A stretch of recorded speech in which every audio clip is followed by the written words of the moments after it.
5 ரூபா தான்டா இருக்கு. அது போதும் மச்சான், போடு மச்சான் நீ.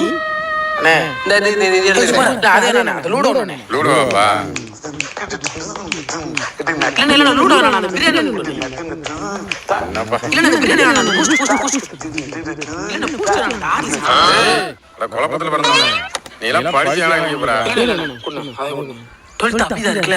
ஆமா இது வரம்ப கையை பிடிச்சிட்டேன். ஒண்ணுமே சொல்லல அண்ணா ஒரு பால் பாக்கெட் நாளைக்கு எப்படி நான் உசார் பண்ணிரேன்னு நினைக்கிறேன். ஆனா அவன் அப்ப இங்க பெட்டிகட வச்சிருக்கானடா.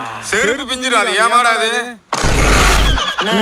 நீங்க டூட்டியே பண்ணிட்டீங்க. அது 12th பி அந்த கட்டைய குட்ட உள்ள இருக்கு. அந்த உள்ள என்ன ஆவல? யாருடா? நீங்க மாப்பிள உசார் பண்ணல. அம்மா அங்க